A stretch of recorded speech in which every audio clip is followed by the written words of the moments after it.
ఏంటి జైల్లోకి ఎలుగుబంటి ఏమైనా వచ్చిందా? ఏంటి సౌండు? నా ఉద్యోగం ఉడుతుంది నాయనోయ్.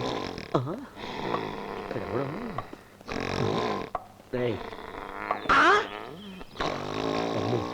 వీడెవడో నిజంగా ఎలుగుబంటిలాగా ఉన్నాడే.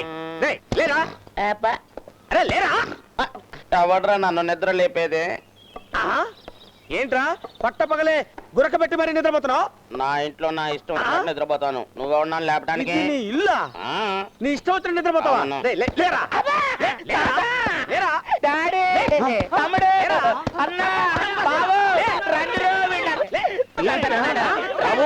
ఏంటి ఏమైంది? ఎందుకు కొడుతున్నారు నిన్ను? డాడీ ఈ వాచ్మ్యాన్ ఇది మన ఇల్లు కాదంటున్నాడు. నేను వాచ్మెన్. వాచ్మ్యాన్ కాకపోతే మా ఇంటికి ఎందుకు కాపలా కాస్తున్నావు? ఇది సెంట్రల్ జైలా జురాసిక్ పార్క్? మీరంతా నిజంగా బంధువులేనా? ఇక్కడికి వచ్చి వరుసలు కలుపుకుంటున్నారా? మామూలు బంధువులం కాదు, బ్లడ్ రిలేషన్. బ్లడ్ రిలేషన్ అంటే మీ ఫ్యామిలీ మొత్తం ఇక్కడే తెచ్చారా? లేదండి, మా ఆడవాళ్ళంతా హాయిగా ఉన్నారు లేడీస్ జైలు. పిల్లలంతా బోస్టన్ స్కూల్లో బ్రహ్మాండంగా చదువుకున్నారు. English medium. అరే నాకు తెలియక అడుగుతాను, మీ మగోళ్ళంతా మగోళ్ళ జైల్లో ఉన్నారు, ఆడోళ్ళంతా ఆడోళ్ళ జైల్లో ఉన్నారు, మరి పిల్లలు ఎలా పుట్టారమ్మా?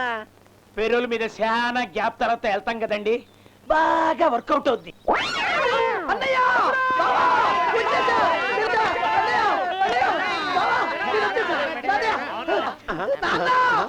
నన్ను క్షమించండి. లేనన్నా లే. మీరు చెప్పిన మాట వినకుండా బయటికి వెళ్ళినందుకు నాకు తగిన శాస్త్రం జరిగింది నాన్న. ఏం జరిగింది నాన్న?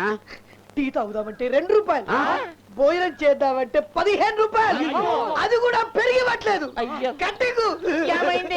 గట్టికు చేపించుకుందామంటే 30 రూపాయలు. అంతేకాదు బయట సేఫ్టీ లేదు. ఎక్కడ చూసినా ఎప్పుడు చూసినా మరి బాంబులు పేలుతున్నాయి. బాంబులా? అందుకే అక్కడుండడం ఇష్టం లేక మన ఇంటికి వచ్చేసాను. మంచి పని. మరి అంత ఓవర్ గా ఆనందించేయకండి రా. రేపు కొత్త జైలరామ్ గారు వస్తున్నారు, మీ డింగణాలు డింగణాలు డింగణాలు చేసేస్తుందిరా. డాడీ ఏంటన్నా? అమ్మాయి అంట. అమ్మాయ్యా?